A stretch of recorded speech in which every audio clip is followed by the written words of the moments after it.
Hello दोस्तों, स्वागत है आपका आज की क्लास में। आज आपका प्रैक्टिस सेट नंबर 4 है, जो कि आपका यूपी कांस्टेबल के लिए महत्वपूर्ण साबित होगा।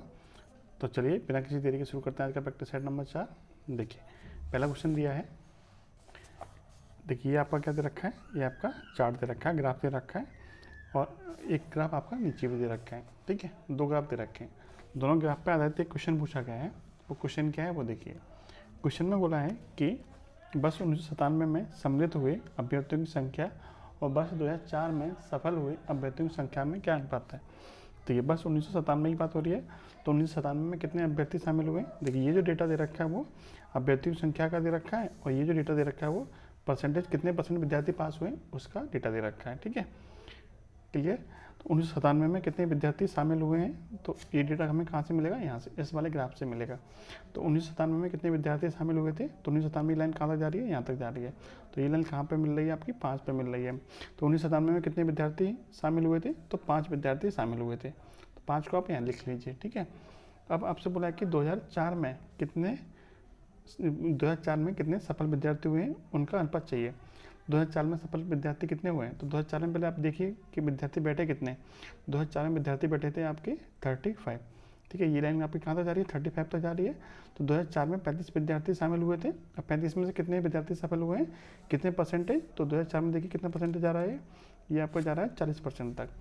यानी 2004 में जो विद्यार्थी शामिल हुए हैं वो हैं आपके 35, और उसमें से पास कितने हुए हैं, तो उसका 40% पास हुए हैं।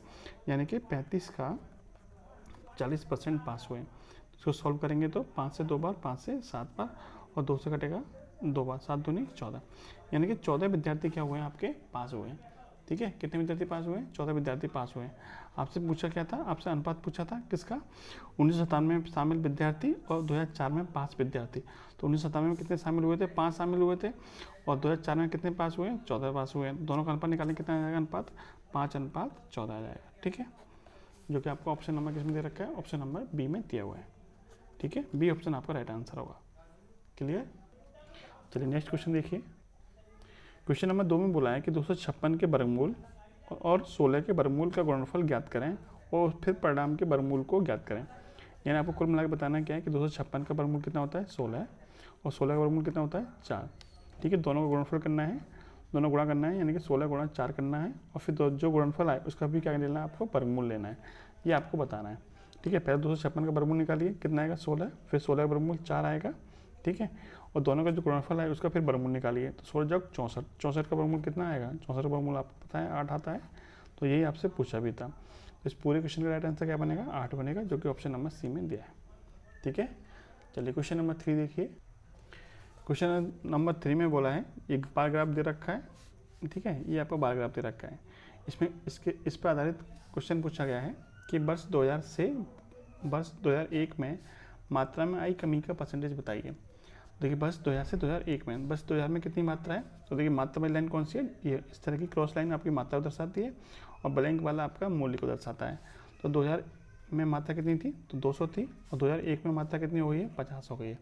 तो 2000 से 2001 में कितने परसेंट की गिरावट आई है, तो 200 से कितनी आ गई है, 200 से हो गई है 50। कितनी गिरावट आई है, तो आप कहेंगे गिरावट आई है आपकी 150 की। कितने परसेंट की गिरावट आई है वो आपसे पूछा है, तो 150 की कमी हुई है कितने पे, 200 पे। ठीक है, क्योंकि 2000 की तुलना में पूछा है, तो बटे में कितना आ जाएगा, 200 आ जाएगा, और गुणा कर देंगे 100 का। 2 जीरो से 2 जीरो खत्म, 2 से 150 कटेगा 75वां। यानी कितने परसेंट की गिरावट दिख रही है, तो 75% की गिरावट हुई है। ठीक है, कमी कितनी परसेंट की हुई है, तो 75% की कमी हुई है। क्वेश्चन नंबर 4 देखिएगा।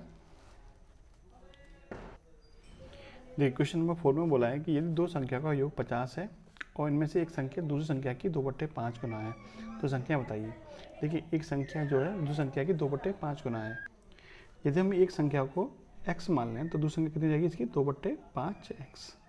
ठीक है, और दोनों का योग कितना दे रखा है, आपको 50 दे रखा है।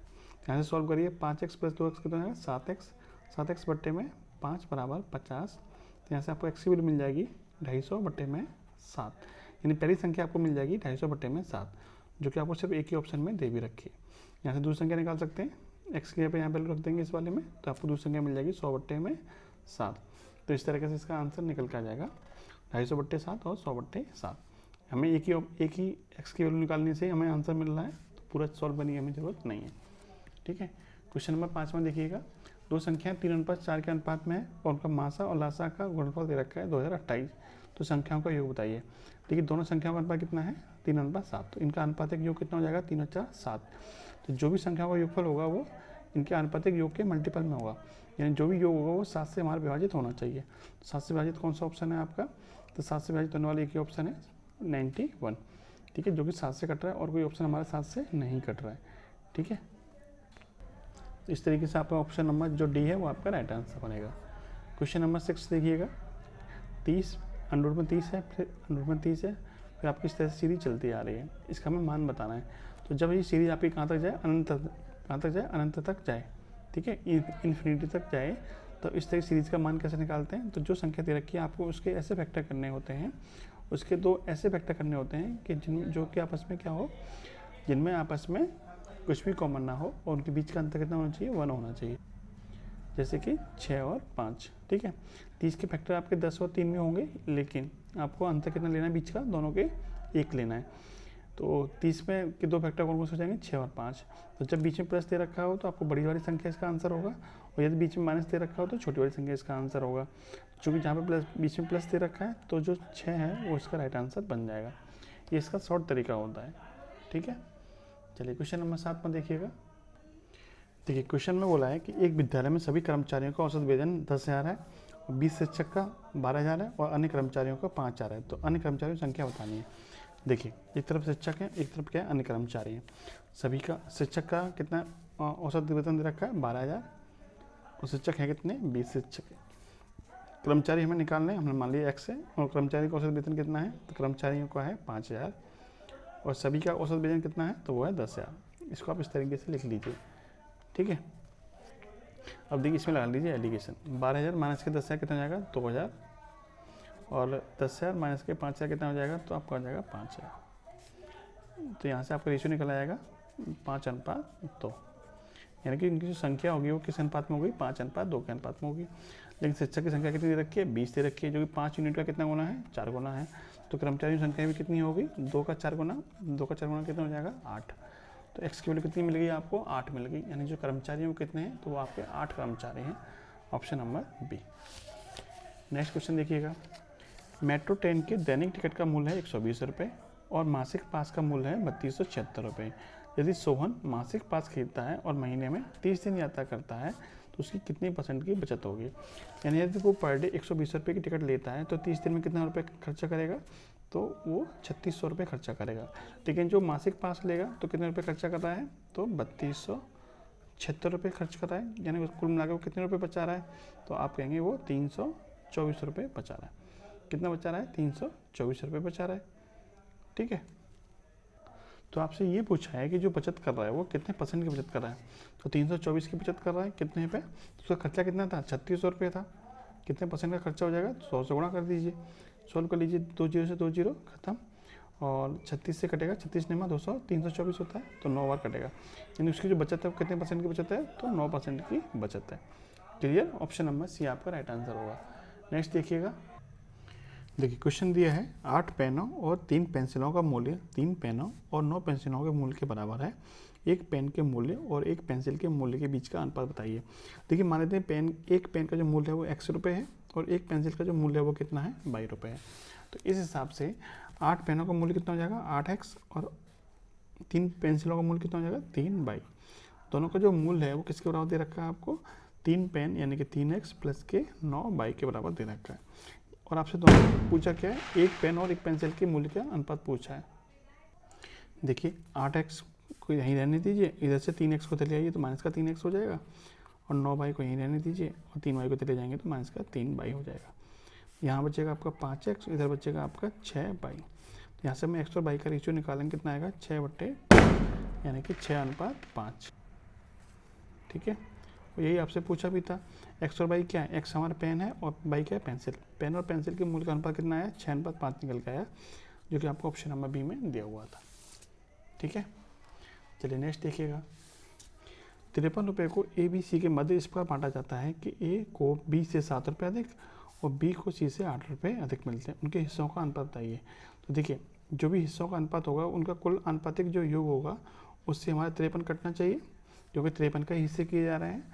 तो ऐसा ऑप्शन ढूंढ लीजिए जिससे आपका 53 पूरा कट जाए। तो देखिए इसका योग कितना बैठेगा, तो 20 और 15 35 और 10 45, 45 से 53 पूरा नहीं कटता है, तो ये हमारा आंसर नहीं होगा।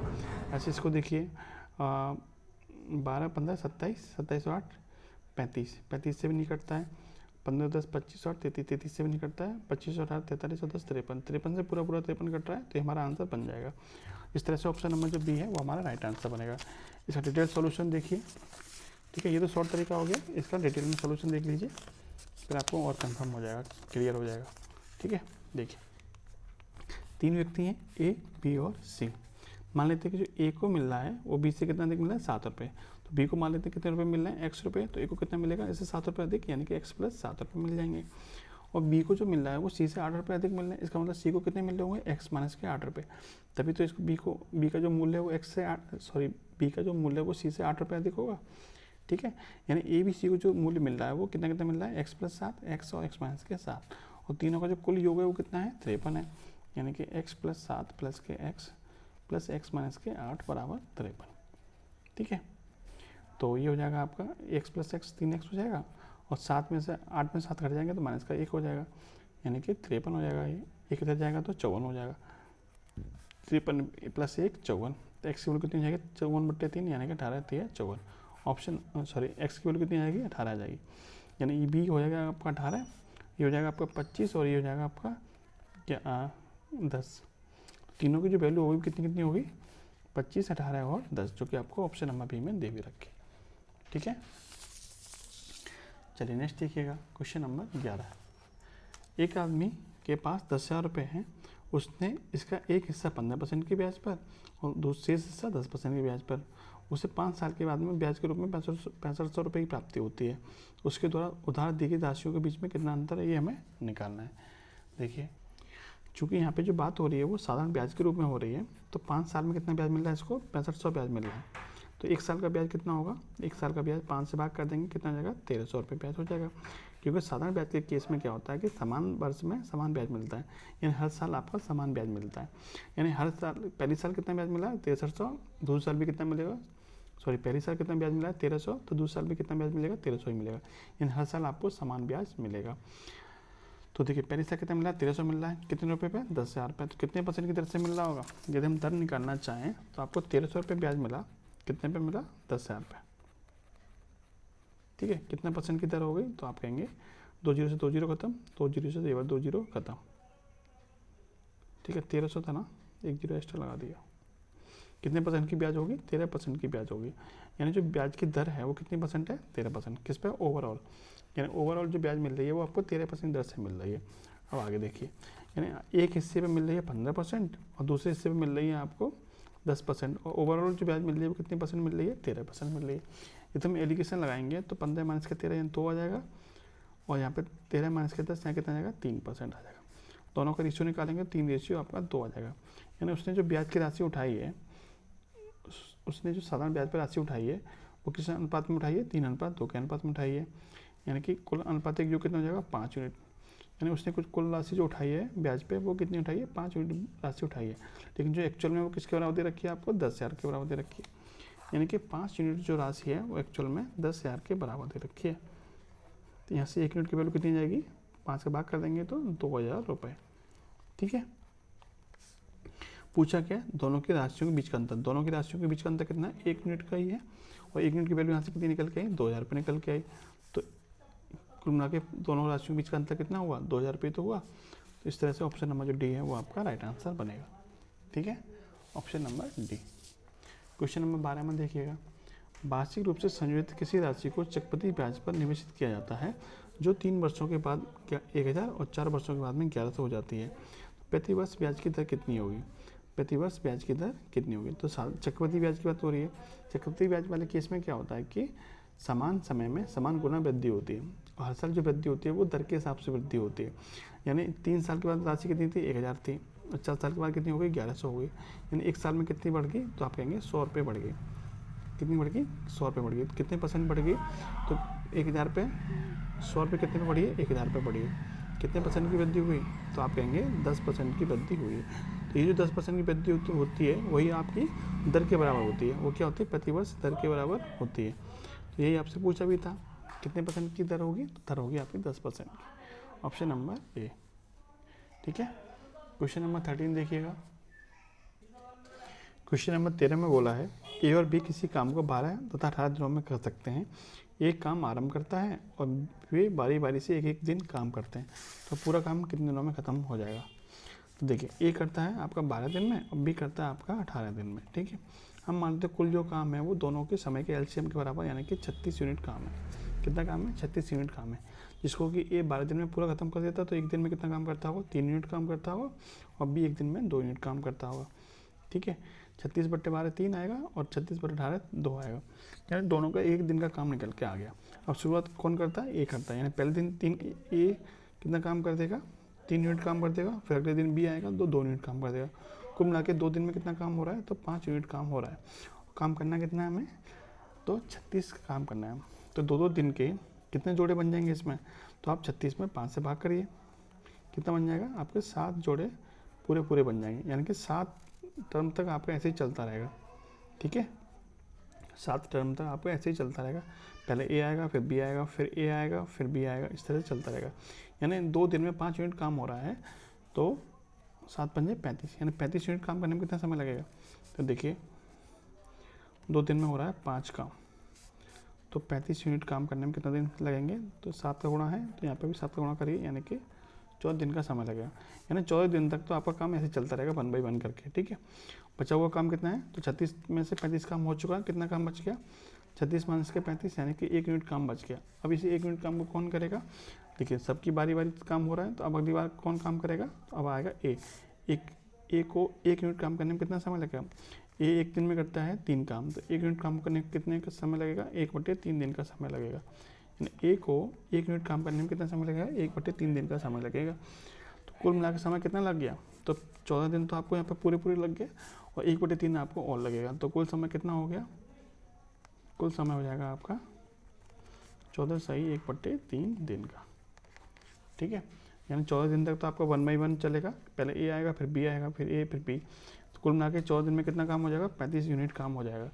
बाकी का बचा हुआ 1 यूनिट काम है, तो कौन करेगा? अगले दिन ए आगे करेगा, और ए पूरे दिन में 3 यूनिट काम करता है, तो 1 यूनिट काम करने में कितना समय लगेगा? 1/3 दिन का समय लगेगा। तो कुल समय हो जाएगा 14 सही 1/3 दिन। Option number A. ठीक है। नेक्स्ट देखिएगा। एक व्यक्ति ने 16 घंटे में 1200 किलोमीटर दूरी तय की है। कुछ दूरी कार द्वारा 40 की स्पीड से और शेष दूरी 80 किलोमीटर प्रति घंटा की चाल से तय की है। तो कार द्वारा तय की गई दूरी बताइए। मान लेते हैं कि कार द्वारा उसने x दूरी तय करी है, तो शेष दूरी कितनी बची? 1200 माइनस के x, जो कि उसने 10 द्वारा तय की होगी। ये 10 हो गई, ये आपकी कार हो गई। ठीक है। अब कार से चलता है 40 की स्पीड से और 10 से चलता है 80 की स्पीड से। कुल मिला के समय कितना लग रहा है? 16 घंटे का समय लग रहा है। तो आपको पता है समय बराबर क्या होता है? दूरी बट्टे 4। तो कार से x दूरी तय करिए कितनी की स्पीड से? 40 की स्पीड से, और 10 से 1200 माइनस के x दूरी तय करिए कितनी की स्पीड से? 80 की स्पीड से। और कुल मिला के समय लग कितना रहा है? तो 16 घंटे का समय लग रहा है। तो देखिए, ये भी समय था, क्योंकि समय बराबर होता है दूरी बट्टे 4, ये भी दूरी बट्टे 4 से। कुल मिला के समय लग रहा है 16 घंटे। बस इसको सोल्व कर लीजिए।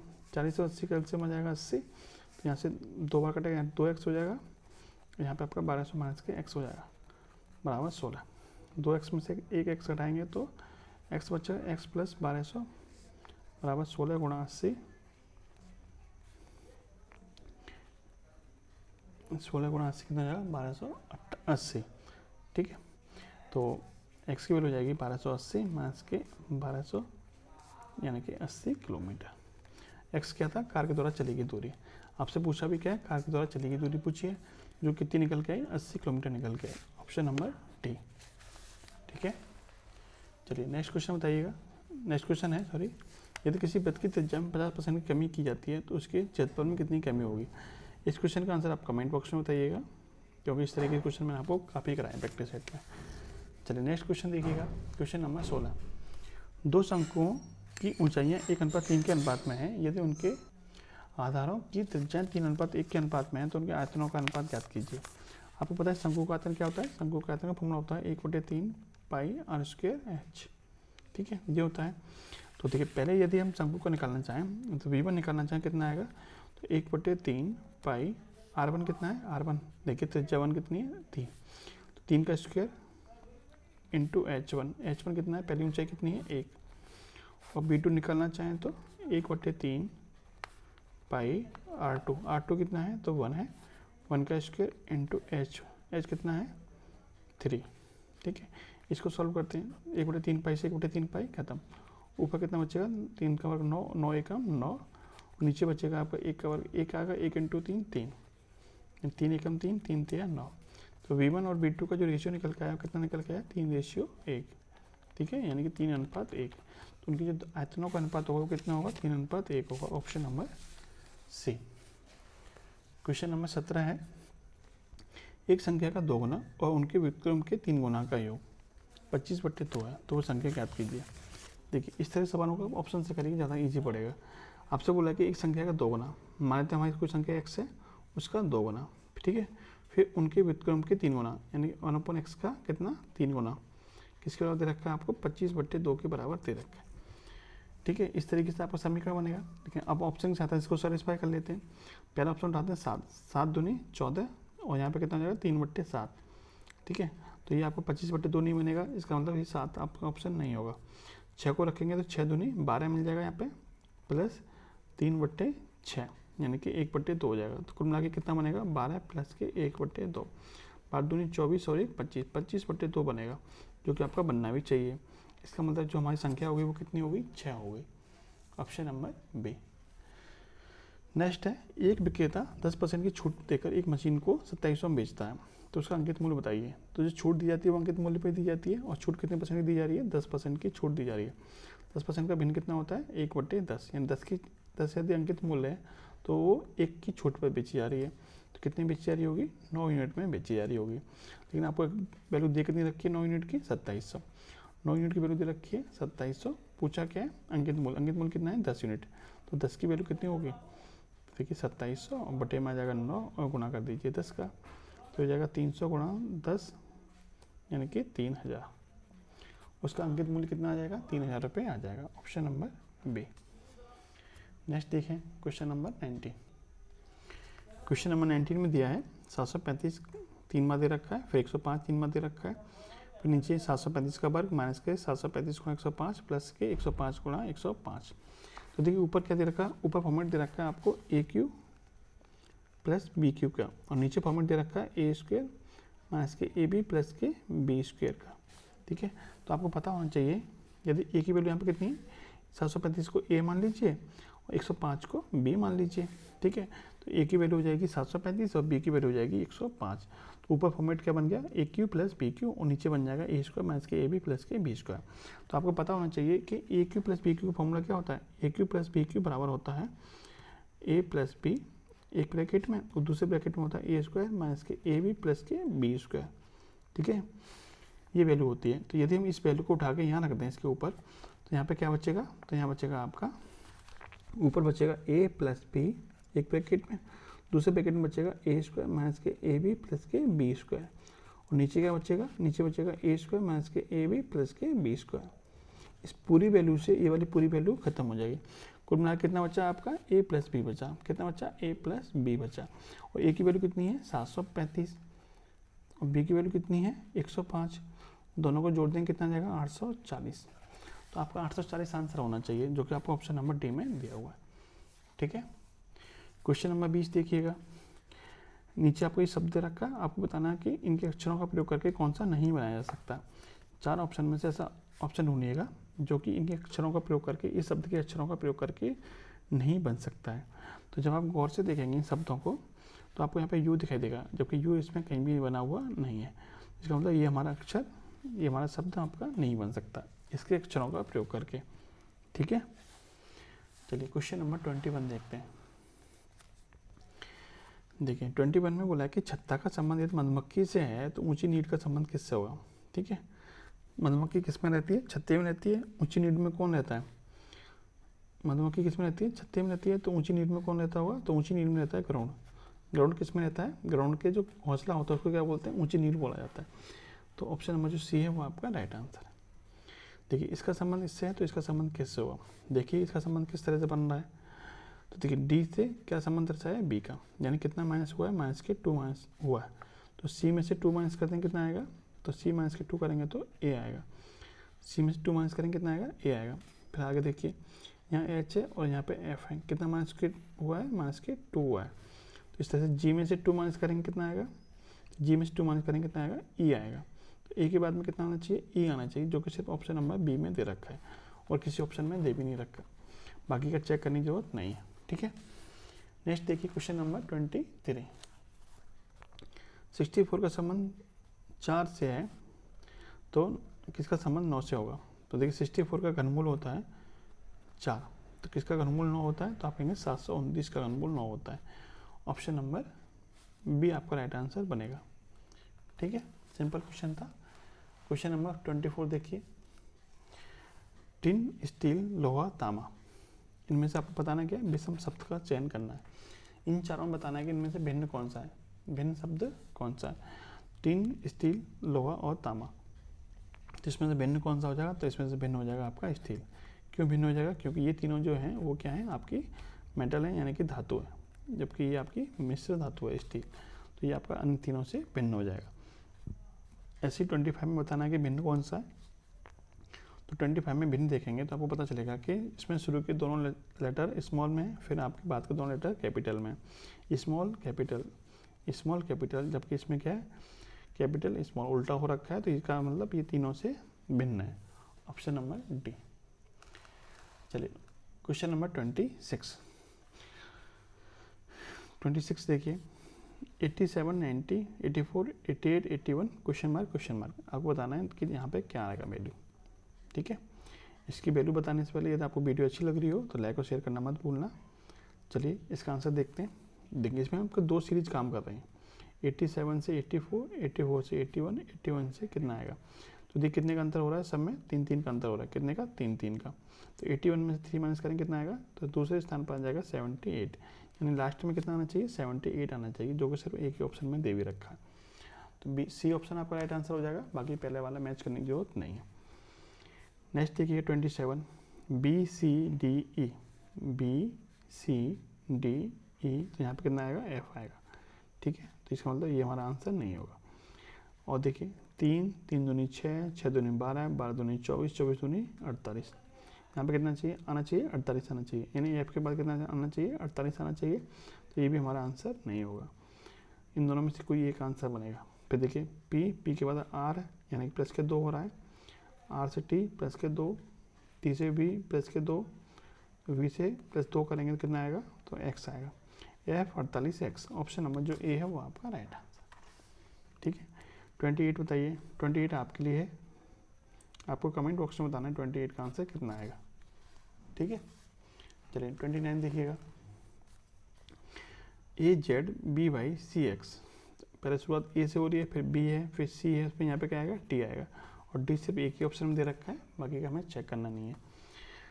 नेक्स्ट देखिए अंग्रेजी शब्दकोश में तीसरे स्थान पर क्या आएगा, तीसरे स्थान पर कौन सा आएगा, 4 आपको ऑप्शन दे रखे हैं, तीसरे स्थान बताना है। सबसे पहले चेक करिए, देखिए यहाँ पे 3 MON है, यहाँ पे भी MON है, यहाँ पे MON, यहाँ पे भी MON। तो जब तीनों समान हैं तो इससे कोई फर्क पड़ने वाला है नहीं कि पहले कौन आएगा, पहले कौन बाद में आएगा। ठीक है, अब चेक करते हैं चौथे नंबर वाला, यहाँ पे ए है, यहाँ पे भी ए है, यहाँ पे ई है और यहाँ पे ई है। तो देखिए हमें पूछ चाहिए तीसरा वाला, तो ई से पहले ए आता है, इसका मतलब ये हमारा पहले पा सकता है या फिर दूसरे पा सकता है, इससे हमें कोई मतलब नहीं है, हमें चाहिए तीसरे वाला। इसका मतलब इन दोनों में से तो कोई एक आएगा नहीं, तो पहला और दूसरा हमारा हट गया। अब चेक करिए इस दोनों में से पहले कौन आएगा, क्योंकि इन दोनों में से पहला कोई एक पहले नंबर पे आएगा, कोई दूसरे नंबर पे आएगा, तीसरा वाला चाहिए जो कि इन दोनों में से कोई एक होगा। तो यहाँ पे ई है, यहाँ पे भी ई है, फिर इसके ई के बाद में बाई आया है, यहाँ पे ई के बाद में टी आया है। टी और बाई और टी में पहले कौन आता है, बाई और टी में पहले आता है टी।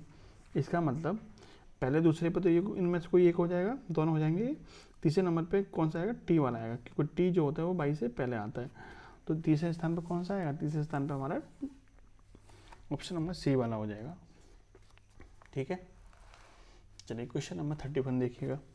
एक दिन सूर्यास्त के समय ए बी आमने सामने खड़े हैं, यदि बी की परछाई उसके ठीक बाईं ओर पड़ रही है तो ए किस ओर मुंह करके खड़ा है।